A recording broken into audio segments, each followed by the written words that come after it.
Hello, everyone, and welcome to the first installment of This Week in Naturals Baseball. I'm Benjamin Kelly. This week, we have J.J. Picollo, the Royals Vice President, Assistant General Manager of Player Personnel with the Royals. He joins me this week. We talk about quarantine life and what the 2020 Naturals might look like and questions from you, the fans. But first, let's reminisce a bit as we take a look back at some of the highlights from Naturals history. We start with the 2015 season where Balbino Fuenmayor continued his torrid pace in the early stages of 2015 en route to winning his first of two Texas League Player of the Week awards. From April 28th to May 3rd of 2015, the great Balbino went 15 for 27 with 4 doubles, a homer, and 12 runs batted in just 6 games. Fuenmayor's scorching stretch came right in the middle of the franchise's longest winning streak of 11 games. And on April 28th of 2018, the Naturals snapped a 6-game losing skid behind a gem from left-hander Foster Griffin. Griffin looking for his 9th strikeout. The 1-2 pitch to Robinson. Cut on and missed on a pitch in the dirt. Deeney picks it up and applies a tag to Errol Robinson, and Griffin goes 7 innings of 1-run baseball with 9 strikeouts tonight. The Naturals went on to beat the Tulsa Drillers that evening 6-2. Elier Hernandez collected 3 hits, including a pair of doubles, and scored 3 times in the Naturals' win. Stay with us here on This Week in Naturals Baseball. J.J. Picollo is up next.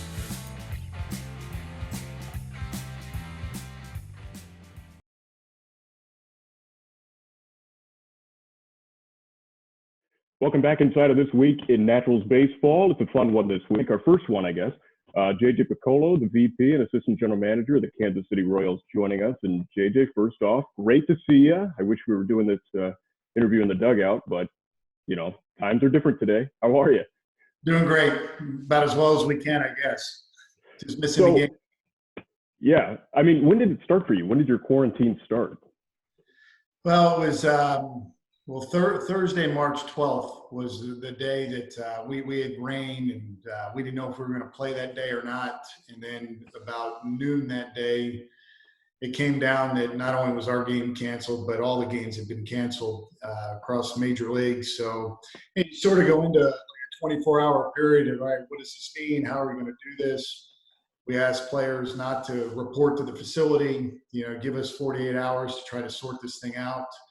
And a lot of uncertainty. We really didn't know, what was next or what we would be doing next. And, within about 72 hours, probably, 90% of our camp had left and gone home. So it was looking back on it, was a really strange time. Just the meetings we had, the uncertainty, young players, not sure if they should jump on a plane or drive. So it was, I think we handled it well, but not ideal at all. What has been the biggest adjustment for you since this quarantine started? Well, personally, you're just not used to being home on a daily basis like this. And how can you be productive for the Royals, re-enter your family in a way that, they're not used to and I'm not used to. But luckily I have 3 older children and, they're pretty independent. But what we, immediately turned to once everybody was home, I stayed in Arizona for about a week. We still had some players, and still to this day, still have some players in Arizona. The following week, which I guess would have been, the 16th, March 16th or so, we just started getting on calls with all of our leaders of the various departments. And what can we do from an educational standpoint? How do we stay connected with our players? How do we make sure they're healthy? So we sort of went into like a defense mode. Let's just gather information for a week, figure out where everybody's at, make sure they're healthy, their families are healthy. And then the following week, we just started up with a lot of Zoom calls. We've utilized, I joke around, we've all become experts in Zoom. But we've had guest speakers come on. We've had educational webinars with our players.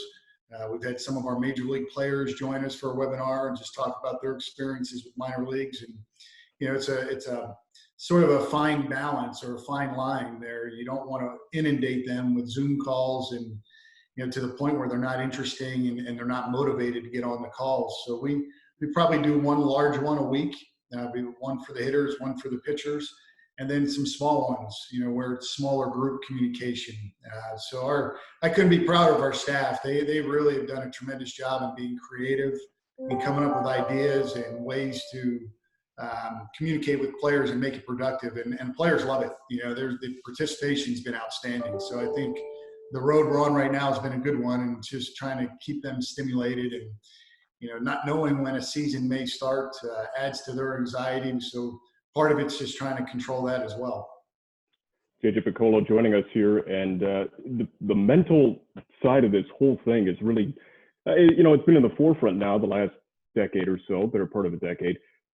Do you feel like that more of the focus that the Royals are taking has been on that mental side, and how just making sure that guys are staying positive? And you mentioned the anxiety. I mean, I'm sure it's overwhelming for some. Yeah, no, the mental health piece is something that's really come to the forefront in the country, but we've seen it in our game and other sports as well. So, I feel like we've got Ryan Made, who's our director of behavioral sciences. He's done a tremendous job in the 2 years that he's been with us. This was the start of his third, and he also has an assistant now, Melissa Lambert, who's based in Arizona. That's their main concern. You read a lot about isolation and depression and anxiety. So, we are doing our best, not being around the players day to day. You don't really know what's going on, but I think the communication and just the way the players have responded, by and large, I feel like they're still in a good frame of mind. They're still optimistic about a season. So they're working through it, and the biggest challenge for them has been, when we start again, where should I be physically? And we've just tried to calm their nerves about that number one, we don't know when that's going to be, so don't get too far ahead. And then number two, when we do get back together, we're essentially going to push a reset button. We're not going to force guys into things that they're not prepared for, whether it be hitters or pitchers. So trying to calm that anxiety has probably been the greatest challenge. But again, the regular communication that we've had with them, I think helps. They know we care about them. We know that they're invested in their careers. They're taking care of themselves to the best of their abilities. And actually, it's been really educational for us. Guys have gotten creative. I mean, I'm sure you've seen on Twitter all the different types of workouts guys are doing, but our pitchers send in, every time they have a throwing session, they send in a couple clips of their throwing session. It's really been neat to see how these guys have managed to make something good out of a tough situation. So the Korean baseball organization, that league is starting up now, I think, this weekend or May 5th, about a week or so. How much is Major League Baseball looking at them to just try to see, okay, maybe this is somewhat of a template to how baseball could be played again? Yeah, I don't have a specific answer to that, but I do know that just in the conversations we've had with the commissioner's office and other clubs, we're obviously going to keep an eye on that.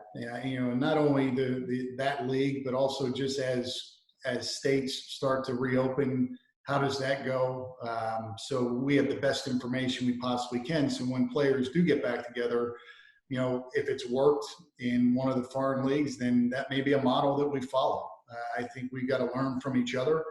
And if it's been a safe implementation or reintroduction back onto the field and in playing games, then it'll be a model that we can follow. I've listened to a couple interesting interviews with some of the American players that are playing over there, and some of the measures they're taking, taking temperatures every time you walk in a clubhouse, middle of the day, taking a temperature, end of the day, taking a temperature. That's probably going to become the norm. I know that a lot of universities, just in their planning for the fall, are talking about the same thing and wearing masks all the time. So, it's going to look a little bit different, but at the end of the day, I think everybody will be happy if there's a plan, a safe plan to get back to where we can compete. Okay, JJ, let's talk actual baseball now. Spring training, talking about some of the guys that were in Northwest Arkansas last year, obviously Brady Singer, Jackson Kowar. What stood out to you in the time that you saw them in Arizona that maybe was different from last year to this year? Well, as you know, you've been around the two that you mentioned, very mature guys when it comes to, when you look at their age and the years of experience they have in professional baseball, they're mature beyond their years. And, the two, Singer and Kolar, it certainly showed up in spring training, but also the other two guys that a lot of people like to talk about, Chris Googootz and Daniel Lynch, they all performed really well. And I think the thing that really stood out is in the opportunities they got to pitch. They pitched well at times, and then there were times that they got into a little bit of trouble. So when you're trying to evaluate readiness to pitch in the major leagues, you need to see them pitch in traffic with guys on base and how they navigate through those innings. And all four of them had those moments and showed that they can manage and keep their composure and minimize damage, and in some cases got out with no damage. So I think it gave us a really good feeling that they're closer to being ready for the major league competition than maybe we thought going into spring training. But that's why you have them in camp. You need to see them in those moments. You try to match it up where you feel like they'll have success, but there's going to be some challenges too, because that's part of the evaluation. But they handle themselves really well. Brady Singer was still in major league camp when we broke. So he was still competing for a spot on the club. Jackson, Daniel, and Chris had all been sent to minor league camp, but had shown the major league staff that they're not far from being ready. They still have some things to work on. So it was promising. So I think in the time that, major league camp was actually only 5 or 6 days away from breaking. So they got a really good and long look in camp, and it made us feel even better about where they are in their development. Talking with JJ Picollo, he's the vice president and assistant general manager with Kansas City. And another guy that hopefully is in Northwest Arkansas this year is Kyle Isabel, third-round pick in 2018 out of UNLV. Had a strong fall league. He had 315 with 16 RBIs in 21 games. Played a lot in spring training. What can you tell us about Isabel and the type of player that he is? Well, very, very, very impressive camp. Not only offensively, but defensively. He took really good at bats, very competitive. He's a grinder. I mean, he's a hard-nosed player. I mean, we've tried to sort of compare him to different types of guys, and you'll hear anything from Lenny Dykstra to Bobby Higginson. I mean, but the bucket that he falls in is blue-collar, hard-nosed, play the game the right way. And his at-bats are the same way. He recognizes situations. He doesn't try to do too much. He handles adversity well, which is a key, for all players. But defensively, he made a handful of highlight-type catches and really stood out defensively. And he opened up a lot of eyes. It was a shame last year. He was well on track to get promoted to Double-A. We were talking about doing it. And then he had an injury. It was a hamstring at first. And then when he was coming back off the hamstring, just as he was ready to go back to Wilmington, he broke his hamate bone. So that extended, the time that he missed. But then, got back in, I want to say late July, early August. He played the last 6 weeks of the season, got to play in the playoffs there in Wilmington, and then went to the fall league and did really well in the fall league. So he was on track certainly to start the year in Double-A. But again, if he had been in Double-A last year, he might have been pushing, to make the Triple-A team this spring training. But at this moment, we look forward to having him in Northwest Arkansas. You mentioned some of the other pitching prospects: Lynch, Bubich, Austin Cox, Jonathan Bolin. Kind of projecting what that rotation might look like here in Northwest Arkansas. I guess give us a little nugget on some of those guys and just what maybe we can expect this year. Well, I think going back to the 2018 draft, and we've talked about this a lot over the 2 years they've been with us. With the maturity level of those pitchers, I think a guy like Jonathan Bolin, Austin Cox, those guys benefited because the competition level was raised. There was an expectation without even having to say anything, because these guys naturally are competitors. And I think players are the best evaluators of talent that's around them. So if you're a good competitor and you realize that the bar is set pretty high, you're going to try to reach that bar or surpass that expectation. So they've been outstanding in the way they've competed collectively. It's neat for us to see them together. When you have a chance to watch 5 straight nights of a starting pitcher that you believe is some sort of prospect that's going to help your major league team, that causes a lot of excitement for us. But it's also had its impact on even some of the younger players. I mean, those guys go about their business in a different way. Again, I keep saying how mature they are, but it's not just the way they pitch on the field. It's the way they prepare in the weight room, the way they go about their conditioning, the way they go about their studying, the video, all the things that go into being a good starting pitcher. It's rubbed off on some of the young guys as well. We saw some guys step up last year that always had the ability, but I think because of the people that are around them, they reach levels that they certainly were capable of, but now the little push from that good competition, they really had outstanding years. Dan Tillo was one of them. You saw Dan at the end of the season last year.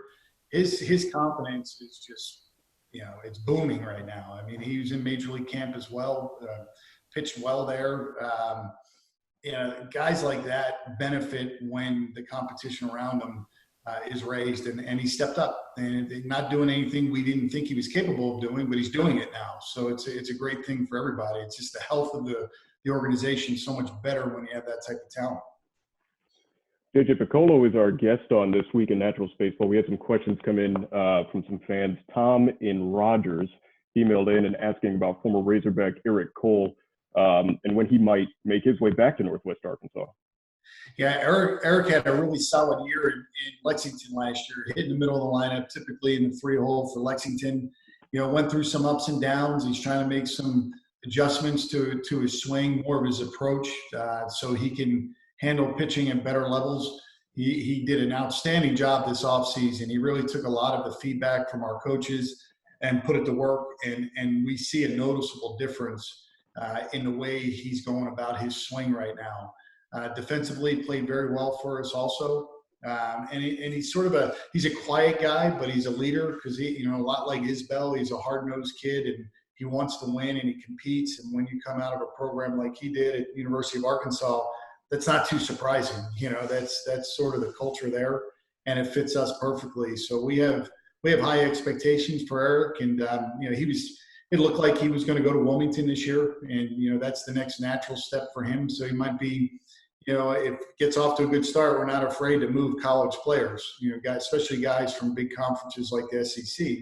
He gets off to a good start, then there's no reason why he shouldn't, finish the year in Northwest Arkansas this year. I got to ask, with Arkansas, how closely were you guys watching the Hogs in spring training this year? What's that? I'm sorry. How closely were you guys watching the Razorbacks in spring training this year with Robert playing second base? Yeah, no, it was on a lot of the monitors in our offices. He was off to a heck of a start. Yeah, playing really well.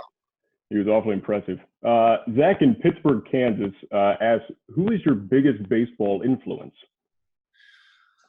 Well, I mean, the person that instilled the love of the game in me was really my father. I mean, there's no question about it. He was a college player as well and always was very supportive, not an overbearing dad at all. He just knew I loved the game, but it came from him. And then I was fortunate along the way to have several good coaches, I mean, including my Little League coach, a guy named Bill Sindoni, whose daughter actually lives in the Fayetteville area now. I saw him at a game a couple of years ago in Fayetteville. It really surprised me, but he was a great teacher. And then, through the Babe Ruth ranks, I had good coaches as well. But the guy that was the most influential from a just understanding the game standpoint was my high school coach, a guy named Tom Trotman, who's a legendary high school coach in New Jersey. We had a really good high school program, went to six straight state championships. I think we won 5 straight. So we were fortunate, if you grew up in Cherry Hill, New Jersey, and we're on the west side of town, to have just an outstanding baseball coach. But after playing high school, I knew that I wanted to be around the game, on the field. Never really envisioned, being in a front office. It was more coaching that I thought about. But he was the most influential person as far as on-field influence. And then one from Joanne in Bentonville. She asks, "What is one drill her 8-year-old son can do at home during this time to improve his pitching accuracy? Pitching accuracy, well, the importance of repeating and delivery a windup is it really doesn't get spoken about enough. The game is emphasized velocity so much, and yeah, velocity is a part of it, but that sort of comes naturally as guys get older. But I always think about it, if a young player can refine his delivery and repeat a good delivery, when they naturally grow and get stronger, now you're going to have a good delivery and you're going to have strength, and the ability to throw strikes will be there regardless of what your velocity is. So from an in-home standpoint, and I have a college son that pitches, it's a lot of dry work. It's a lot of just going through your delivery, mimicking your delivery, trying to repeat where you land, when you take the ball out of your glove. I would recommend using an iPhone or some sort of easy video and just videotape those deliveries and then try to match them up and make sure the timing of your delivery is really good. And there's a lot of good instructional videos out there. If you're not sure what a good delivery looks like, there's a lot of good instructional videos. But if you really want to watch a guy that I think, well, two guys I'll say that were maybe the very best that I've ever watched, John Smoltz and Greg Maddux. And you really have one guy that's a power pitcher in Smoltz and more of a finesse type in Maddux, but they repeated their deliveries really well, and they're healthy, good deliveries to watch on video, and try to get your kids to mimic those deliveries, just try to mirror them. But using that iPhone can help a lot. And putting markings on the floor always helps. This is where I want to start. This is where I want to land. Just so visually a kid has something to shoot for, even if in your basement, you can make it work, and you can do a lot of good work with that dry work. Last one for you, JJ. What is one thing that you have discovered about yourself during this quarantine that you have a hidden talent for? Are you a great cook now, or excellent dog walker? Well, yes, the excellent dog walker, I'll say yes. I don't know if that was a hidden talent. One thing I have learned, just talking about these Zoom calls, I've been fortunate enough that we have people in our office that can set a lot of things up for us, and I can say, hey, I want to have a Zoom call. Well, I've learned how to navigate things from a technology standpoint that were always in front of me, but it just takes a little bit of time to get used to them. And now we're all very, very proficient in this. So, I guess not being afraid to dive into something that you didn't have to before might be not a hidden talent, but something I've certainly learned how to do. JJ Picollo joining us this week on This Week in Naturals Baseball. We appreciate you joining us as well. JJ, stay safe. Thanks for your time. Really appreciate it, man. No problem, Benjamin. Hope to see you soon. Absolutely. And thanks for joining us this week. We'll be back with you next week on This Week in Naturals Baseball.